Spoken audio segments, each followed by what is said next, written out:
السلام علیکم ورحمۃ اللہ وبرکاتہ۔ بسم اللہ الرحمن الرحیم۔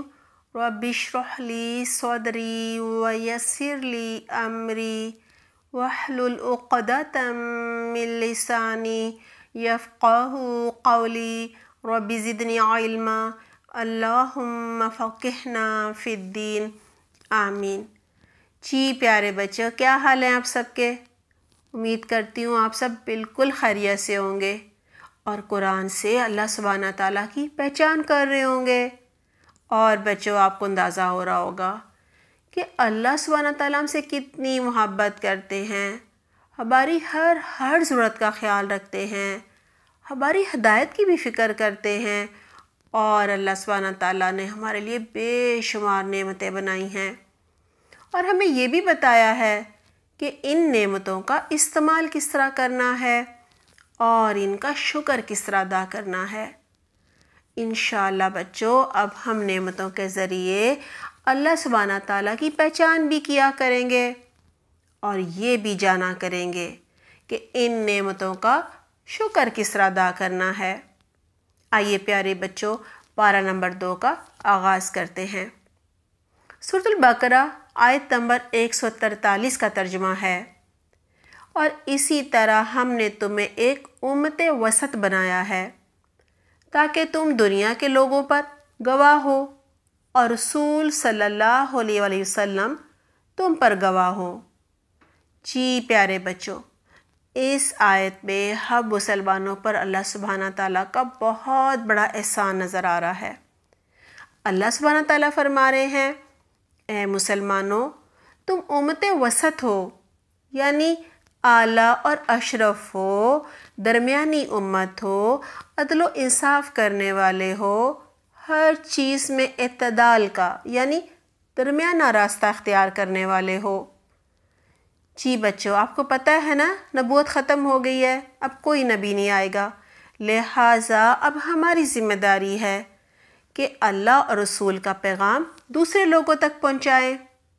جی بچوں، اس آیت میں اللہ سبحانہ تعالیٰ فرما رہے ہیں، اے مسلمانوں، تمہیں امت وسط اس لیے بنایا گیا ہے تاکہ تم لوگوں پر گواہ رہو اور رسول صلی اللہ علیہ وآلہ وسلم تم پر گواہ ہوں۔ آئیے اس کو سمجھ لیتے ہیں کہ گواہ ہونے سے کیا مراد ہے۔ جی بچوں، اس کا مطلب یہ ہے کہ قیامت کے دن جب حساب ہوگا، یعنی سب لوگوں سے ان کی نیکیوں اور گناہوں کے بارے میں پوچھا جائے گا، تو ہمارے پیارے نبی محمد صلی اللہ علیہ وآلہ وسلم گواہی دیں گے کہ انہوں نے اللہ کا پیغام سب مسلمانوں کو دے دیا تھا، قرآن اور سنت پر عمل کر کے بتا دیا تھا، اور پھر ہم مسلمان گواہی دیں گے کہ ہم نے اللہ اور رسول کا پیغام لوگوں تک پہنچا دیا تھا، یعنی قرآن اور حدیث کی تعلیم خود بھی حاصل کی اور لوگوں تک بھی پہنچائی، اور جو ذمہ داری حضرت محمد صلی اللہ علیہ وسلم نے ہمیں دی تھی وہ ہم نے پوری کر دی تھی۔ جی پیارے بچوں، ہمارے لیے امت وسط ہونا ایک بہت بڑا اعزاز ہے، اللہ کی طرف سے دیا گیا انعام ہے۔ دعا ہے اللہ سبحانہ تعالیٰ ہم سب کو بہترین طریقے سے قرآن و سنت کو سیکھنے اور دوسرے لوگوں کو سکھانے کی توفیق عطا فرمائے تاکہ ہم امت وسط ہونے کی ذمہ داری کو پورا کر دیں، آمین۔ جی بچوں، سورۃ البقرہ کی آیت نمبر 148 میں ہے، ہر ایک کے لیے ایک رخ ہے جس کی طرف وہ مڑتا ہے، بس تم بھلائیوں کی طرف یعنی نیکیوں کی طرف سبقت کرو، یعنی پہل کرو، جہاں بھی تم ہوگے اللہ تمہیں پالے گا، بے شک اللہ ہر چیز پر قدرت رکھتا ہے۔ جی بچوں، اس آیت میں اللہ سبحانہ تعالیٰ ہم مسلمانوں کو ہماری زندگی کا مقصد بتا رہے ہیں کہ ہمیں کیوں پیدا کیا گیا ہے، ہمیں زندگی کس طرح گزارنی ہے۔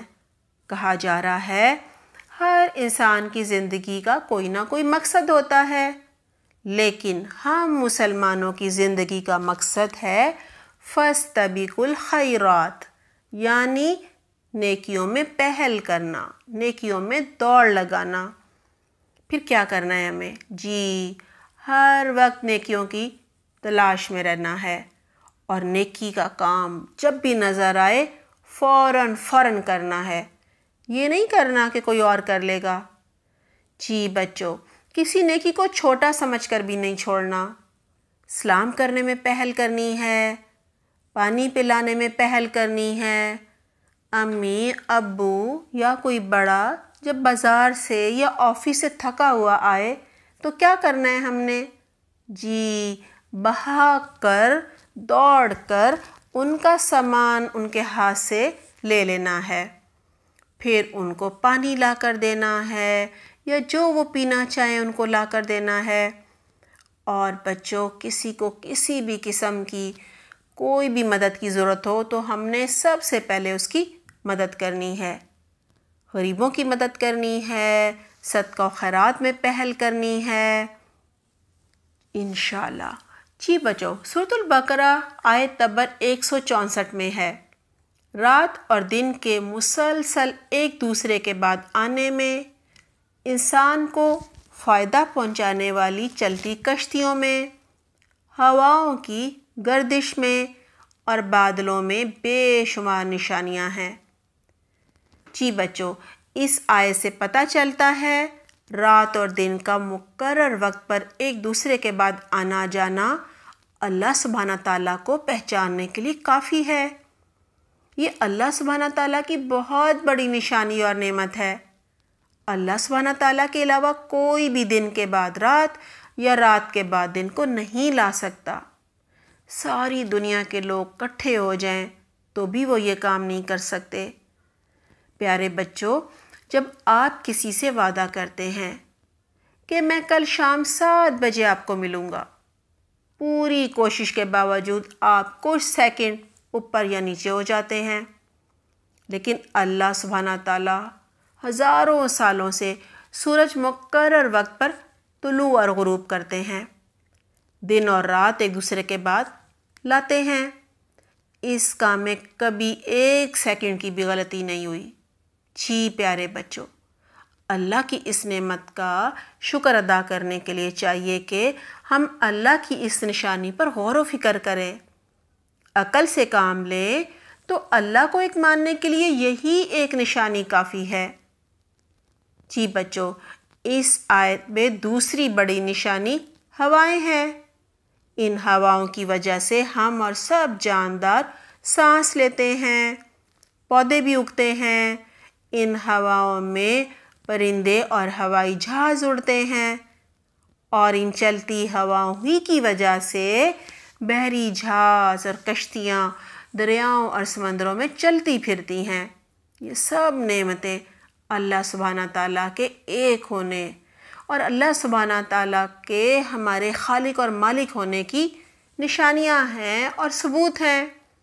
اور ان نشانیوں سے یہ بھی پتہ چلتا ہے کہ اللہ سبحانہ تعالیٰ کو ہم سب سے بہت زیادہ محبت ہے، اور اس نے ہماری ضرورت کی ہر چیز پیدا کی، ہمارے فائدے کے لیے بہت کچھ بنایا، اور ہمارے آرام کے لیے یہ بے شمار نعمتیں بنائیں۔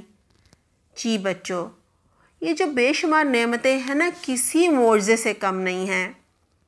دعا ہے اللہ سبحانہ تعالیٰ ہمیں ان نعمتوں پر غور و فکر کرنے کی توفیق عطا فرمائے، ہمیں اللہ سبحانہ تعالیٰ کی صحیح پہچان اور معرفت عطا فرمائے، آمین۔